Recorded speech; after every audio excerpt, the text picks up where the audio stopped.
कानी बहू। किशोरी लाल जी के बेटे राघव की शादी की बात जगह जगह चल रही थी, लेकिन किशोरी लाल जी को कोई लड़की पसंद ही नहीं आती थी।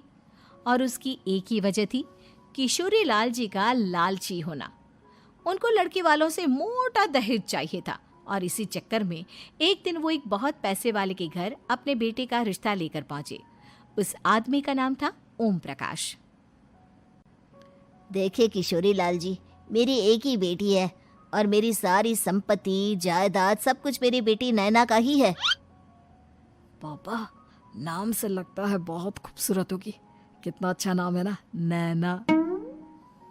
ओ, वैसे बात तो सही है आपकी। अब इतना पैसा है, जमीन जायदाद है, इकलौती बेटी, आप भी क्या करेंगे? सब कुछ उसे ही देंगे ना। बिल्कुल ठीक पहचाना आपने।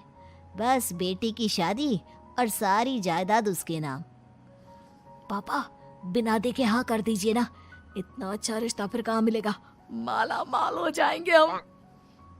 मैं अपनी बेटी को बुलाता हूँ। अरे नहीं नहीं नहीं नहीं, आपकी बेटी का नाम नैना है, सुनकर ही लगता है बहुत सुंदर होगी। रहने दीजिए अंकल, मैं तो आपकी बेटी के नाम से ही इतना खुश हो गया हूँ कि उसे बिना देखे शादी करने को तैयार हूँ। अब तो मैं उसका चेहरा सीधे शादी के बाद ही देखूंगा। और इस तरह राघव नैना का चेहरा नहीं देखता और उससे शादी कर लेता है। शादी के बाद अपनी सुहाग रात पर जब राघव नैना का घूंघट उठाकर देखता है तो नैना की आंखें बंद थी। कितने खूबसूरत हो तुम नैना, जरा अपनी आंखें खोलकर मेरी तरफ देखो तो सही। नहीं, मुझे शर्म आती है। अरे, मैंने तुम्हें शादी से पहले भी नहीं देखा, और अब अगर तुम आंखें खोलकर मुझे देखोगी भी नहीं तो मुझे अच्छा कैसे लगेगा? इससे पहले कि नैना अपनी आंखें खोलकर राघव की तरफ देखती, अचानक से लाइट चली गई और राघव नैना को पूरी तरह से देख भी नहीं पाया। अगली सुबह नैना राघव के लिए नाश्ता बनाकर लेकर आई। अरे ये क्या, आधा पराठा सेका हुआ है और आधा बिल्कुल कच्चा। ये तुमने क्या किया नैना? बहू, तुमने क्या आधा पराठा तवे से नीचे लटका कर रखा था, जो आधा सिका है और आधा कच्चा? मुझे जितना दिखेगा उतना ही तो सीखूंगी ना पापा जी। जहाँ जहाँ मुझे नजर आ रहा था वहाँ मैंने सीख लिया, जहाँ जहाँ नहीं दिखा वहाँ कच्चा रह गया होगा। इसका क्या मतलब है? ये कैसा मजाक कर रही है तुम? अरे बहू, तुमने इतना लंबा घूंघट क्यों लगाया हुआ है? देखो, हमारे घर में बहुओं को बेटी की तरह रखा जाता है, और फिर तुम तो इतना सारा माल लेकर आई हो। देखो, ये घूंघट डालकर रखने की कोई ज़रूरत नहीं है। हाँ नैना, पापा जी ठीक कह रहे हैं, तुम तो आराम से रहो, अपना ही घर समझो। नैना अचानक से अपना घूंघट उठा लेती है। अरे ये क्या पापा, नैना की तो एक आंख फूटी हुई है। नाम से नैना, लेकिन ये तो कानी बहू निकली। मेरे साथ धोखा हुआ है, धोखा। बिना दिखाए अपनी कानी लड़की मेरे संग ब्याह दी। मुझे कानी भी नहीं चाहिए। मुझे अभी ओम प्रकाश जी से बात करनी पड़ेगी। आखिर उन्होंने मेरे साथ ऐसा किया क्यों?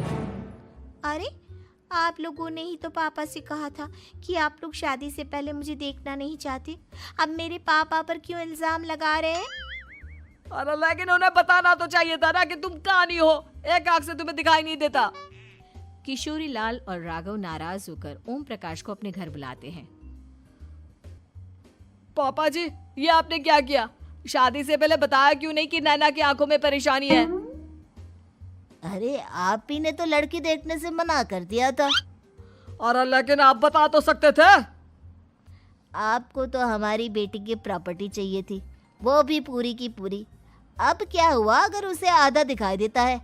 प्रॉपर्टी तो आपको पूरी मिल गई ना। अरे ये क्या बात हुई? मेरी शादी प्रॉपर्टी से नहीं, आपकी बेटी से हुई है। अब ये तो पहले सोचना चाहिए था, तब तो मेरी प्रॉपर्टी देखकर तुम्हारी जुबान लप लपा रही थी। लेकिन मैं कानी लड़की को अपनी बीवी बनाकर नहीं रख सकता। पापा, कुछ करिए ना आप। हाँ, करता हूँ। देखिए ओम प्रकाश जी, आप हमारे साथ ऐसा नहीं कर सकते। और तुम देखो, अगर तुमने मेरी बेटी से शादी तोड़ी ना, तो जो भी प्रॉपर्टी मैंने तुम्हें दी है वो तो पूरी की पूरी वापस ले ही लूँगा, और आधी प्रॉपर्टी तुम्हारी भी लूँगा। अरे मेरी आधी प्रॉपर्टी भला क्यों लेंगे आप? इसलिए क्योंकि मेरी बेटी को आधा नजर आता है और उसकी नज़र अभी तक तुम्हारी आधी जायदाद पर ही पड़ी है। अब तुम उसे घर से निकालोगे तो कुछ तो लेकर जाएगी ना। और अगर हम आपकी बेटी को अपने घर की बहू बना कर रखे तो? तो तुम्हारी पूरी प्रॉपर्टी तुम्हारी ही रहेगी, और जो मैंने तुम्हें दिया है ना, उसमें से बस मैं आधा लेकर जाऊंगा। अरे लेकिन अब आप अपनी दी हुई प्रॉपर्टी में से आधी वापस क्यों लेकर जाएंगे? अगर मैं आपकी बेटी को अपनी पत्नी बनाकर रखने को तैयार हूं तो? इसलिए ताकि भविष्य में अगर तुम मेरी बेटी को धोखा दो तो उसके पास कुछ तो रहे जो पति का हो। वैसे मेरे पास तो बहुत कुछ है, लेकिन अपने पति की कोई निशानी तो उसके पास होनी चाहिए ना।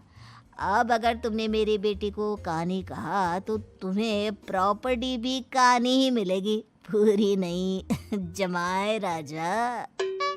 किशोरी लाल और राघव समझ चुके थे कि वो बुरी तरह फंस चुके हैं और अब उनके पास वहां से निकलने का कोई चारा नहीं है। अब समझ में आया ना, लालच बुरी बला होती है। एक तो तुम्हें प्रॉपर्टी मिली, ऊपर से बीवी मिली, उसमें तुम्हें नखरे भी दिखाने हैं। आए बड़े, चुपचाप बैठो दोनों। कुछ दिनों के बाद नैना राघव की कार लेकर बाजार घूमने निकलती है और जब कार लेकर वापस आती है, ये क्या? एक तरफ से मेरी गाड़ी पूरी खराब हो चुकी है। लगता है तुमने मेरी गाड़ी को किसी दूसरी गाड़ी के साथ एक्सीडेंट किया है।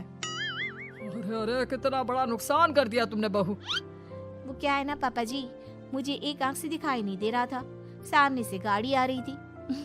मुझे तो सिर्फ आधा ही दिखाई दिया और वो गाड़ी मेरी कार से रगड़ते हुए निकल गई। अब मैं क्या करूं बताओ?